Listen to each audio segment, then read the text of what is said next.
My name is Krish Dhanda, and I'm going to be talking about one of the most pressing issues of my generation coral bleaching. Coral reefs are an essential part of the ocean's ecosystem. They are insanely complicated and intricate specimens of the most highly developed life. In fact, the main structure you see isn't actually the animal. The base structure on a coral is actually its skeleton. Corals are actually hundreds of tiny animals working together to form their own skeleton. In the daytime, corals use photosynthesis to get their food. When night falls, the creatures come out of their shells and feed on plankton. They are the ultimate creature. During this presentation, I'm going to be going over three main topics. What is coral bleaching? How it's going to affect our future? And what can you do about it? So, let's begin. Part 1. What exactly is coral bleaching?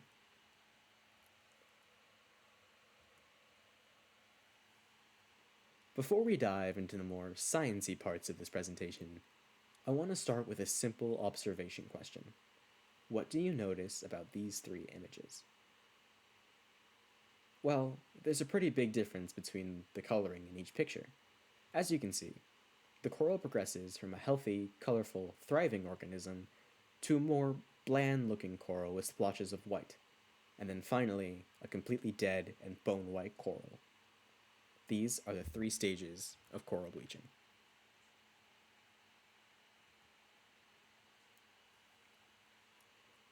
Now we reach the more scientific explanation of why coral is subjugated to such a slow and painful death. Coral bleaching happens when the water temperature rises 1 to 2 degrees centigrade over what it usually is. The plant cells within coral essentially get flushed out because they take in too much heat and are considered broken, even though they aren't. This causes the coral to lose most to all of its plant cells, getting rid of its main source of energy and food in the daytime. This causes the coral to appear ghostly white. And at this point, the coral is still living, but it will soon starve to death. Coral bleaching is directly related to our carbon emissions and global warming. It's real, it's happening, and if we don't do something about it, entire ecosystems will be wiped out because of it. While doing research for this project, I stumbled upon a documentary on Netflix called Chasing Coral. It's a really moving and inspiring documentary that I strongly recommend to all. Here's a short clip from it showing the changes in a coral reef due to coral bleaching and global warming.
There are three reefs that have suffered the most due to a mass coral bleaching event: the Great Barrier Reef, Jarvis Island Reef, and the Okinawa Reef. A mass bleaching event happens when over 50% of coral is wiped out in a single temperature spike. Over 60 mass bleaching events have happened between 1970 and 1990 alone, with an estimated 35% of world coral decrease. In the past decade, every single part of the world has seen some kind of coral bleaching event, with 75% of them being mass events. It really all comes down to this. Our oceans are a huge carbon sink for the Earth, taking in 93% of Earth's heat, and because we keep contributing to this heat through global warming, it's killing millions of coral. One easy fix that you could do right now is just make your lifestyle more eco friendly. Start using solar power, Change your diet to produce less methane and other greenhouse gases. Even the smallest of changes can save thousands of corals. Part 2. The future.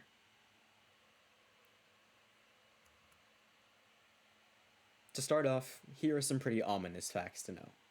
75% of Earth's coral is suffering from bleaching. 89% of the coral has decreased. And over 500 million people are in danger because they depend on coral reefs for food, income, and protection.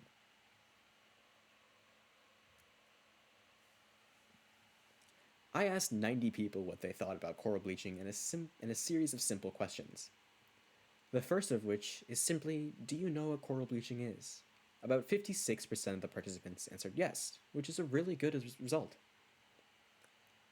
That question was followed up with one asking about if they'd like to learn more about coral bleaching, which a resounding 83.1% of participants answered yes to.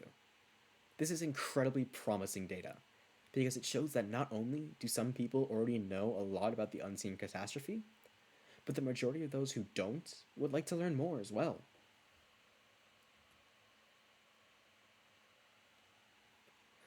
The coral bleaching questions were followed up with ones regarding participants' carbon footprint. Carbon footprints are how many tons of CO2 you release into the atmosphere per year. The average carbon footprint of people surveyed was around 15.47 tons, with a few outliers. This is promising, as the US average is 16 tons. This data shows us that all of us have room for improvement, even the lowest of counts. If everyone lowered their carbon footprint by just 1 ton, the greenhouse gas presence in our atmosphere would be exponentially decreased.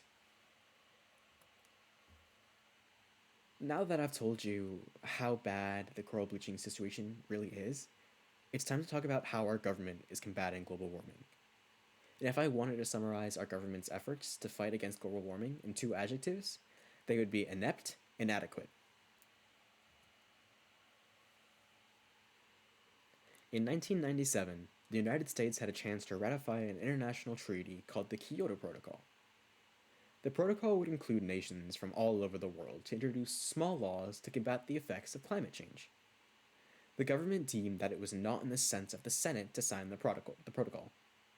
Presidents Bill Clinton, George W. Bush, Barack Obama, and Donald Trump all refused to ratify the treaty. Congress isn't much better. 3 different bills were proposed to create some kind of defense against global warming. The first of which was the McCain-Lieberman Climate Stewardship Act, which failed to pass in 2003 and 2005 respectively. Republicans were against it, 49-6, while Democrats were for it, 37-10. In January of 2007, House Speaker Nancy Pelosi announced that she would form a United States Congress subcommittee to examine global warming. Senators Bernie Sanders and Barbara Boxer introduced the Global Warming Pollution Reduction Act on January 15th of 2007. The plan would reduce the carbon emissions by the automobile industry as well as replace most fuel with renewable energy by 2016.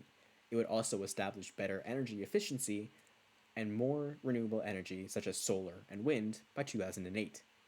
Unfortunately, the bill died in committee. 2 more bills, both proposed in 2013, would also fail to pass the committee. Then, Republicans submitted a bill to the United States Congress that would restrict the Environmental Protection Agency from deeming greenhouse gases as a pollutant. A tale of 3 presidents: Donald Trump, Barack Obama, and George W. Bush.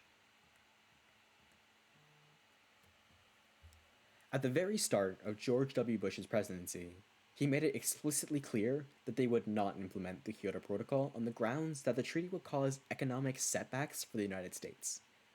In February of 2002, Bush introduced what his team thought was a good alternative to the Kyoto Protocol for America. This new plan promised to reduce greenhouse gases by 18% over a time period of 10 years.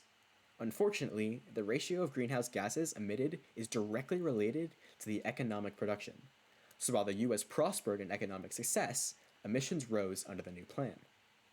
Then, in a report first published to the Rolling Stone, the Bush administration was accused of creating an industry motivated disinformation plan which would trick Americans into thinking that we're combating global warming, while in truth, emissions were still rising. In the book High or Hell Water, written by Joseph Romm, the disinformation spread to countless Americans was that the science was not proven, and there was no substantial data that the global temperatures were actually rising, even though throughout Bush's presidency, the Great Barrier Reef lost 20% of its coral. To draw the last straw in Bush's campaign, in a testimony taken by the U.S. House of Representatives, officials said that Bush's White House pressured American scientists to suppress talks about global warming, going so far to have scientists' papers published only if they were tailored to Bush's skepticism of global warming. In the end, Bush's presidency could be compared to a fake candle. From a distance, it looks like a real flame, ready to warm the souls of the people who lit it. But on closer inspection, it's just a cold, plastic lie.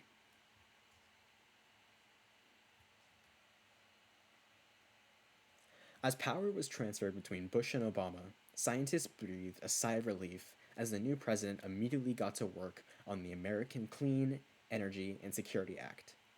This act was a cap and trade act that would have the US begin to trade in more clean energy sources. In 2009, the act was passed by the House of Reps, but didn't make it past the Senate. Also in 2009, Todd Stern was appointed as the special envoy for climate change. He would take the lead role in the Copenhagen Accord and push for the United States to be the driving force under the treaty.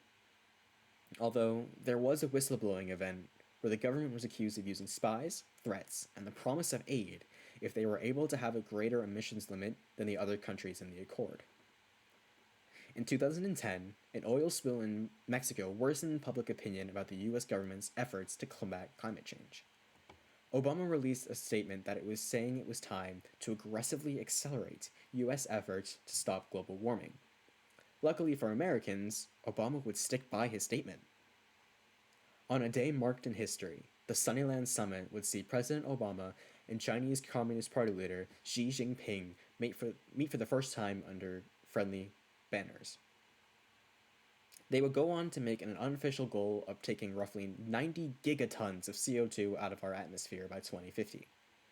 They would also agree, in a landmark decision, to reduce the consumption and production of HCFs, which is another greenhouse gas. Continuing his hot streak of plans and acts, Obama introduced the Clean Power Plan in 2015. This plan would put a cap on power plant emissions and would greatly decrease the amount of greenhouse gases being pumped into the air. Nearing the end of his presidency, after hearing over 900,000 public opinions, Obama introduced the New Source Performance Standards, NSPS. This plan, designed to play off his other plans, would place restrictions on the emissions of methane and its byproducts. Newer and cleaner equipment would be given to companies to reduce their carbon footprint. New routines would be placed in for oil rigs and drilling sites to check twice every week to see if there are any leaks or breaches. This new plan introduced many, many new restrictions that looked like a huge step forward in favor of the Earth. Unfortunately, on January 20th, 2017, this was all going to be unraveled.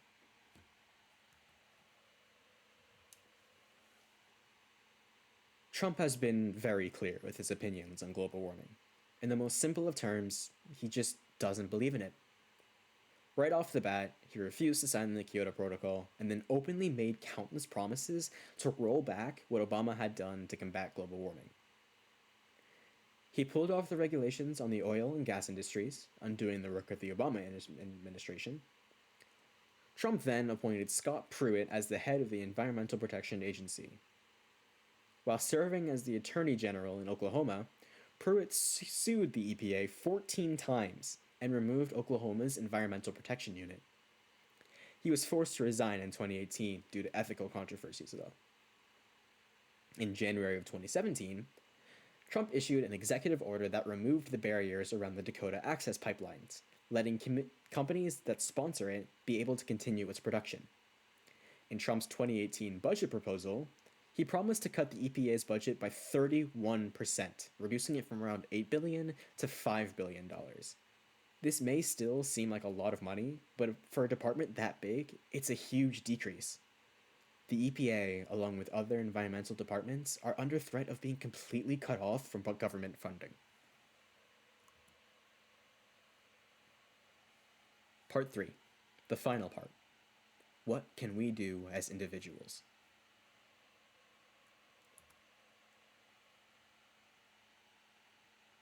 Two so-called easy solutions consist of reducing your carbon footprint and putting pressure on legislation through means of civil activism. Reducing your carbon footprint is something that can not only happen overnight, but it can be done whenever you feel like doing it. Reducing it can come through many different sources, such as switching your energy sources to something like solar energy. It's not only a quick fix, but a long-term fix as well. Switching your diet to something more eco-friendly, eating more vegetarian meals a week, and cutting down on buying from the red meat industry. Walking or biking around your area if possible is also a great way to reduce your gas emissions and also give you some great exercise. The other way we can make a big and long-lasting change is through means of civil activism. Peaceful ways of letting our government know that there is a problem and it needs to be addressed head on. The government works for us, not the other way around. Doing things such as asking for new legislations or executive decisions could bring a vast change and a new hope for coral reefs everywhere. Thank you so much for listening. Coral reefs are a huge part of our survival, and it's scary how many people don't know the consequences of letting an issue this great pass by without doing something about it. I, along with others, beg you to please change something. Try something new. For even the smallest of actions could save our planet as we know it. I want to say thank you so much to Flaticon and FreePic for providing the credible infographics for the slideshow. All of the images in these slides were uploaded to freepic.com, as well as the template uploaded to slidesglow.com if you would like to use it as well. These are all the links to the vectors and photos used in the slide. On the bottom are all the websites and other information sources I used to put together these slides. Again, thank you so much for watching, and I hope all of you stay safe and healthy. I wish you a great 2021.